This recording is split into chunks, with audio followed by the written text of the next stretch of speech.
The irony is, he's the education minister of Bihar. So he's responsible to educate lakhs and crores of youth.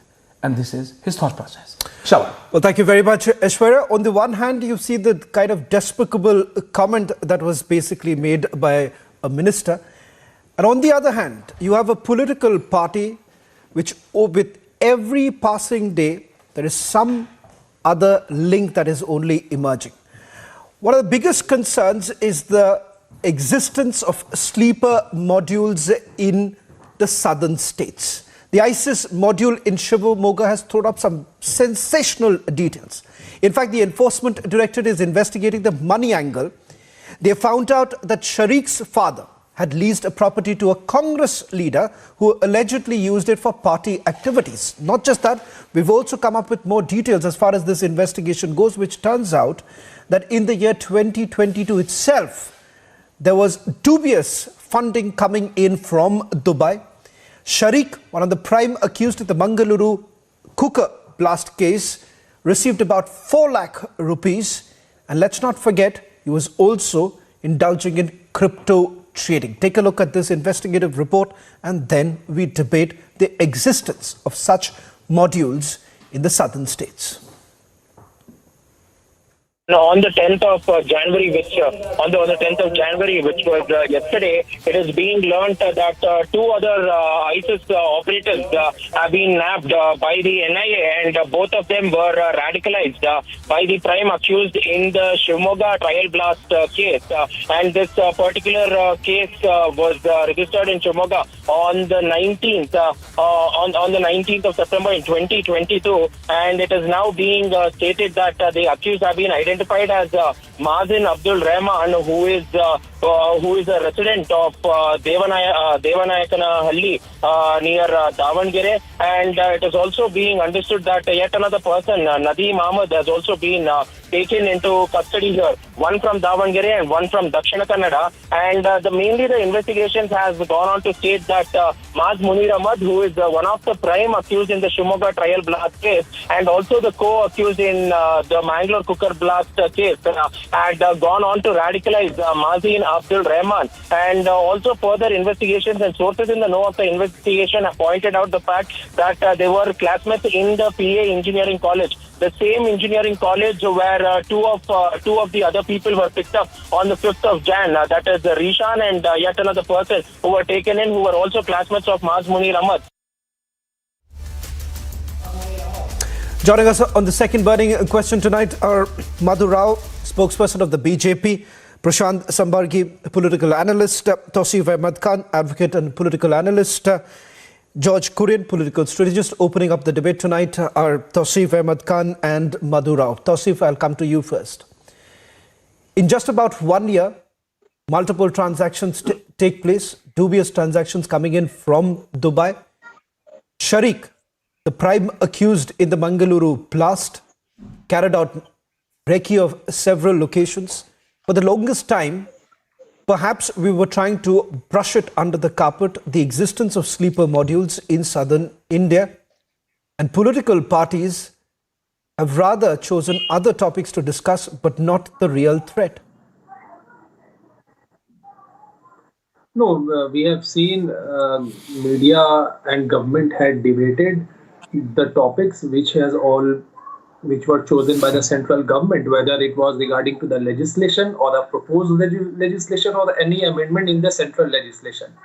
If we see there are instances, as we are discussing today, of sleeper modules or instances of transaction, then the question must be posed to the government why the youth are being radicalized, why youth are getting attracted, and what strict action has the government and the government agencies taken. If the government agencies can channelize all its energy to track these kind of incidents, then perhaps what's the point? Not so into Tausif, the opposition. The point is simple. I'll just quickly take who's in government in Karnataka. I'll just request, and I'll also request all our guests to stay on. We're getting in some more breaking news. Tausif, I'm just requesting you to stay on, and also the other guests. We're getting in some more breaking news right now. Yet another attack that has taken place on Vande Bharat.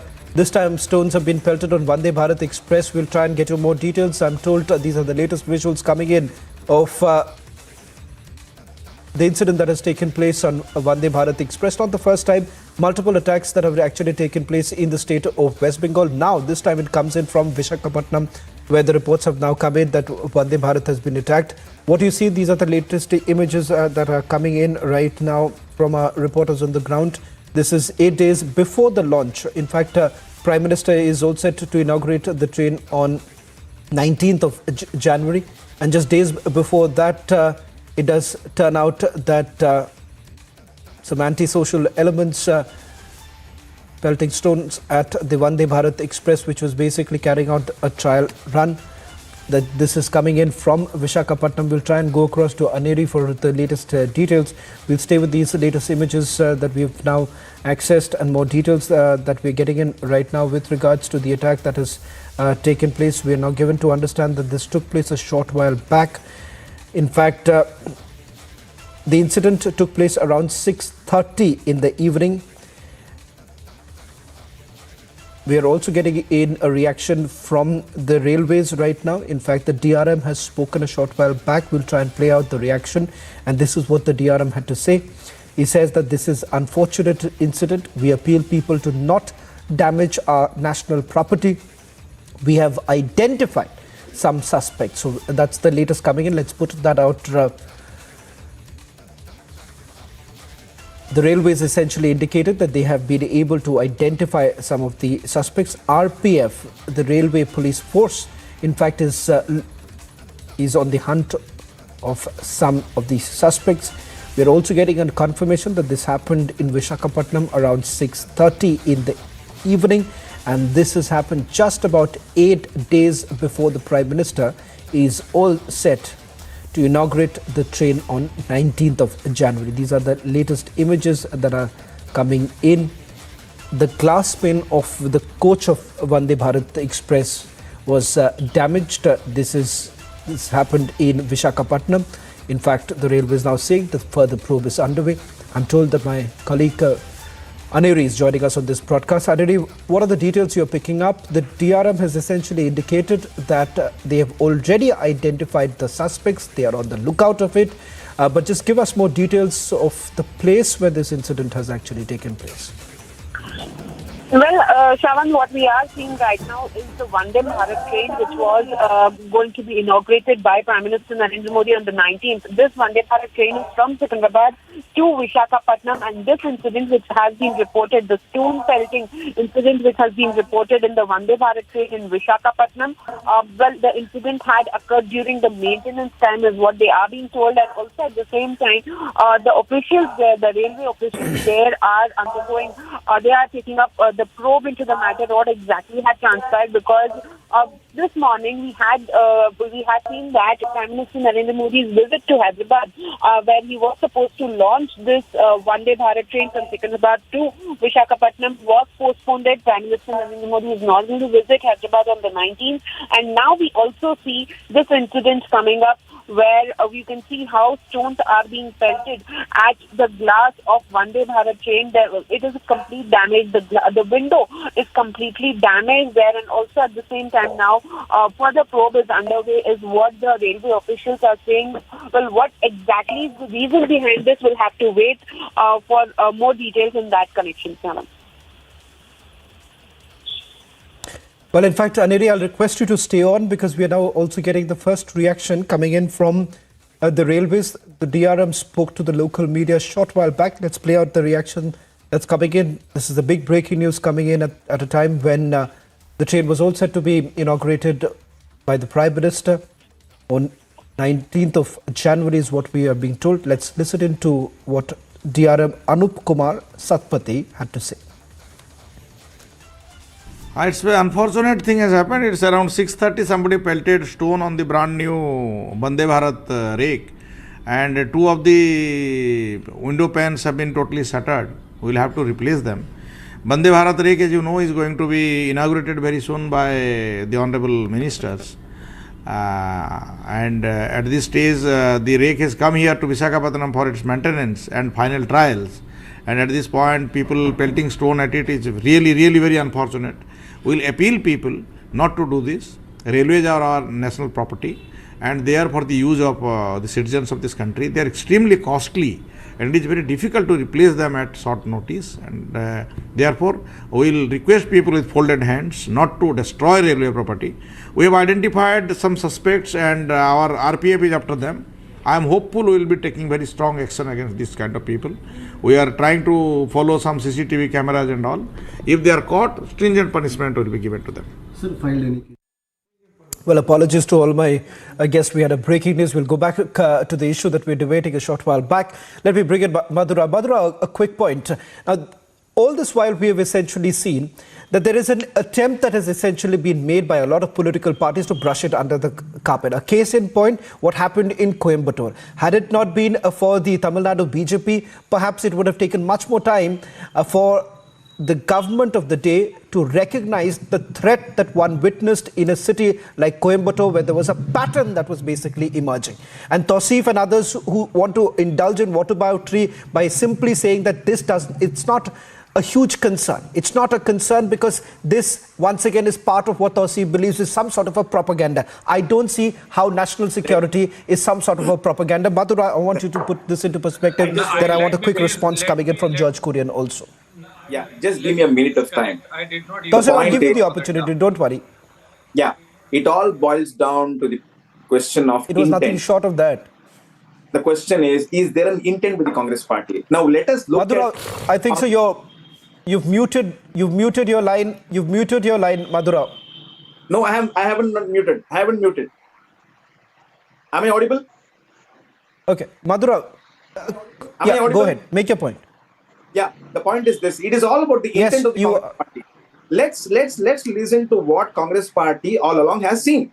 Have you not seen Manmohan Singh shaking hands with Yasin Malik in official residence in Delhi? Have you not seen D.K. Shivkumar telling that the innocents are all brothers? Have you not seen Siddaramaiah telling the stone pelters in the DGLD and KGLD are all innocents? And the same Congress party, believe you me, in spite of telling them do not release 1,600 activists of the PFI and the KFD, they went against the intentions of the general public.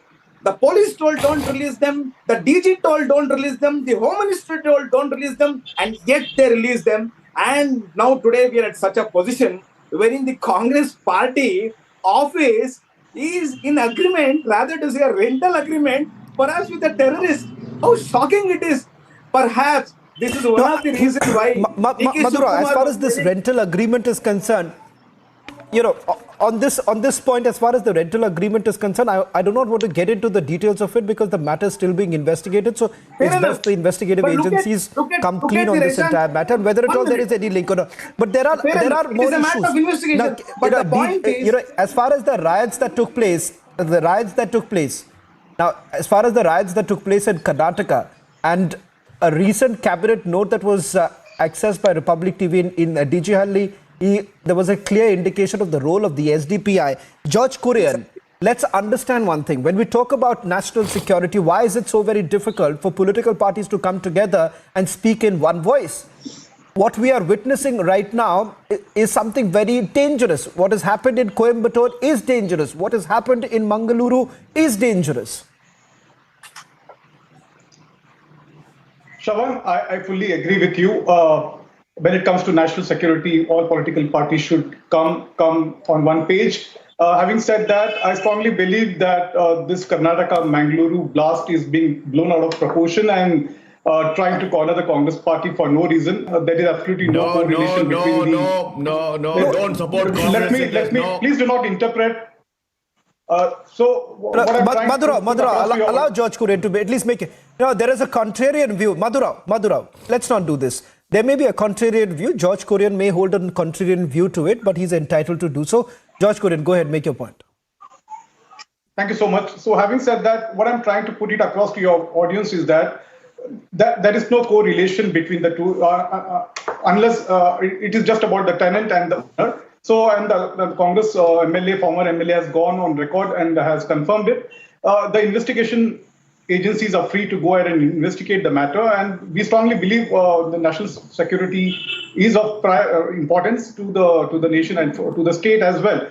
So, and we also understand that, in the run-up to the elections, the BJP is desperate, out of frustration and nervousness, is showing up because they know that, they are not going to come back to power. Congress party is going to come back to power on its own and cross the 135 mark. So that's a different matter. Which party comes back to power, George Kurian? George Kurian, which party comes to power is irrelevant right now, because I was not only talking about the Congress party, the Congress leader. And before I hand it over to you, and this is, I very well cautioned Madhurao that as far as this current link that we are talking about, the Congress leader using a particular property leased out, that's a matter which is being investigated. We can't come to any sort of conclusion. Let's not jump the gun. I do not want to do that. But what I'm trying to tell you is that your starting point, when you say that it is blown out of proportion, I do not want to talk about the Congress leaders' alleged links. We do not know. It's the investigative agency will have to do their job. They will have to file a charge sheet, and if the Congress leaders under the lens, if they have evidence, go ahead and do what they want to. I am talking about something else. I am talking about the existence. I'm not talking about the political links right now. I am talking about the existence of these sleeper modules, the existence of a terror threat, the fact that such people like Shareeq, who are being funded, receiving money. In fact, George Kurian, the information that we have is that he's received about 4 lakh rupees from dubious sources, most of it coming from Dubai. For carrying out this operation, 4 lakh rupees was given. Crypto trading has also taken place. Look at multiple levels, the threat is only increasing. Well, the investigation agencies are free to go ahead and investigate the matter as it's sub judice, and I'm sure the Congress party will give full support in the investigation as well. Okay, let me get a quick word from Prashant Sambargi also. Prashant, with respect to the fact that a pattern that basically emerges, we want to brush it under the carpet. And what is even horrifying is that political leaders are in cahoots. Because if you really, what surprises me, what shocks me is that let's not forget what really happened. And this is exactly what I was asking Madhurao. But look at Coimbatore. Do the national audience really know that there was entire multiple attacks that took place in the city of Coimbatore? No one had absolutely any idea. When this entire incident happened just about a few weeks ago, that's when there was a realization that in 1 month, in the month of September itself, there were multiple attacks that took place in the state of Tamil Nadu, which was brushed under the carpet, finally picked up by Annamalai in Tamil Nadu. Hi, a very good evening. What a shame that the Congress is defending the undefendable. Congress is in no position to do this.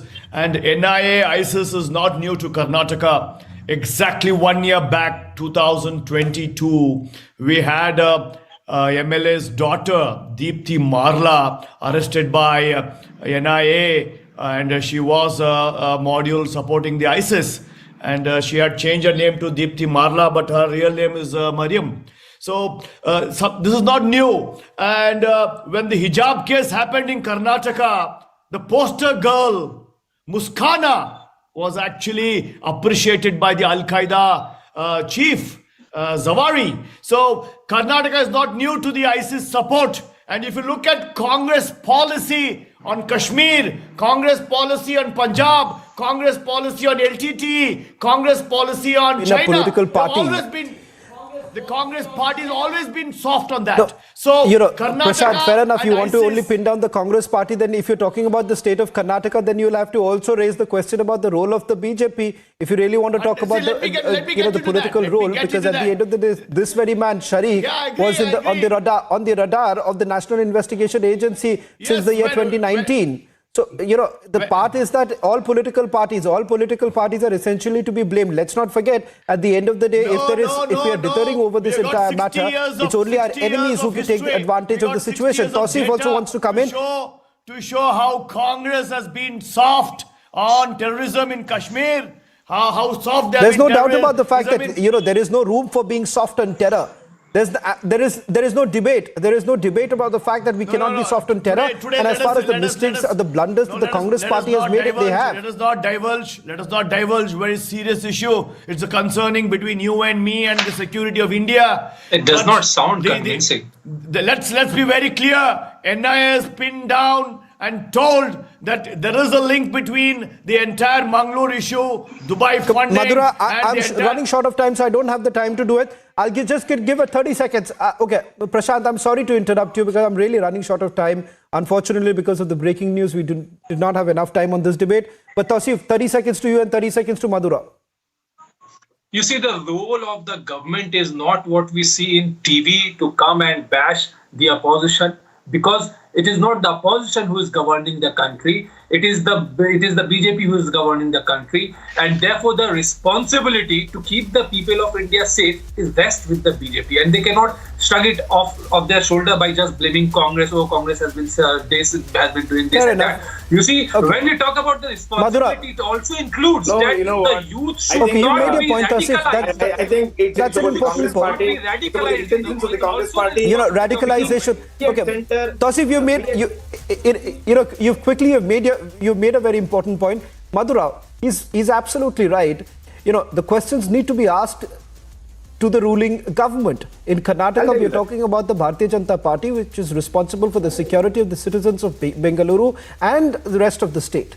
Give me 20 seconds. Give me 20 seconds or 30 seconds. You know what? On 22nd 11/2022, our chief minister categorically told 18 sleeper cells have been nabbed and we have arrested it.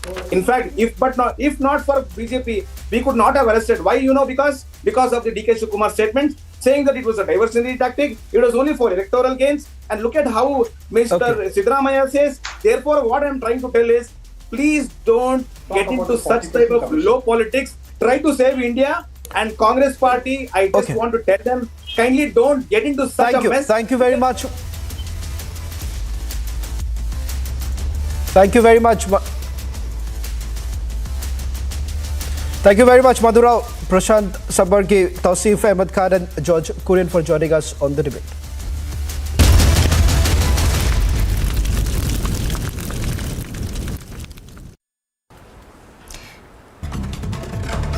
And let's take a look at what else is making news this morning. According to the Prime Minister's office, the Prime Minister will inaugurate the 26th National Youth Festival in Hubballi, Karnataka on the 12th of January at around 4 in the evening. The festival will witness the Youth Summit, which will have plenary discussions on 5 themes stemming from G20 and Y20 events. Ahead of the 2023 Assembly elections, the Karnataka Pradesh Congress Committee President DK Shivakumar, along with party senior leader Siddaramaiah and others, announced the launch of the ambitious bus yatra that is known as Prajadhavi Yatra, which will begin from Bengaluru today. The BJP National President JP Nadda on Tuesday held a meeting with the party National General Secretaries at the party headquarters, in which issues relating to the Lok Sabha and the Assembly elections were discussed. According to sources, deep contemplation and brainstorming regarding the 2024 Lok Sabha elections, discussion on booth empowerment, intense brainstorming on the Lok Sabha Pravas and the review of preparations for the National Executive meeting to be held in Delhi on the 16th and 17th were completed during the meeting. Delhi's Patiala House Court on Tuesday dismissed the bail petition of Mohammad Parvez, Mohammad Ilyas and Abdul Muqeet in a money laundering case registered by the Enforcement Directorate against the banned outfit, the Popular Front of India. Mohammad Ilyas, as well as both others, recently moved court and sought bail on grounds that the ED in the present case had adopted delaying tactics and had not filed the complaint within time, as the accused, who are stated to be in judicial custody, are entitled for bail in view of the mandate of Section 167 of the CRPC. The Directorate General of Civil Aviation has issued a show cause notice to the Chief Operations Officer of Go First Airlines as to why the enforcement action should not be taken against them for dereliction of their regulatory obligations. On Monday, the Delhi-bound Go flight G8116 took off from Bengaluru, leaving behind 55 passengers at Bangalore Airport. The matter has now come to the notice of the DGCA.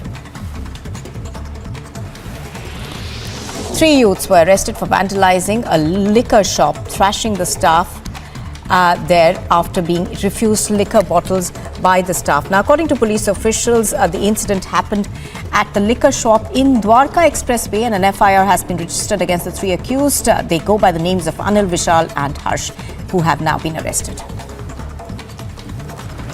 Delhi Circuit Court extended the judicial custody of the main accused in the Shraddha Walkar murder case, Aftab Poonawala, for another 14 days. Now, he is produced physically before the judge in the lockup on the court premises. The court also directed jail authorities to provide warm clothes to Aftab. A court has adjourned the hearing on the bail plea of the accused in the Kanjawala hit and run case. The bail plea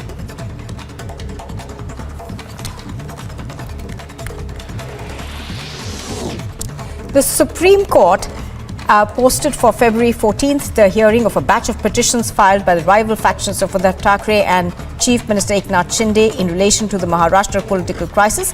A 5-judge constitutional bench of Justice D.Y. Chandrachud, Justice M.R. Shah, Krishna Murari, Hima Kohli and P.S. Narasimha confirmed the date.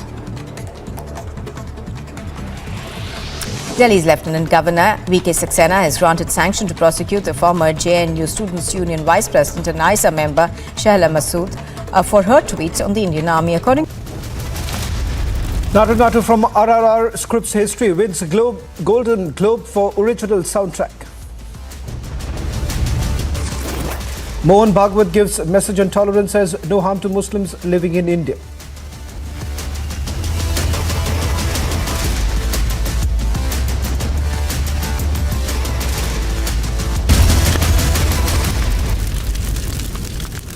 QS and THE, the world's foremost university rankings organizations, have ranked Amity amongst the top 3% universities globally, making it among the very few Indian universities to be included in both rankings. Yet another top ranking for Amity University.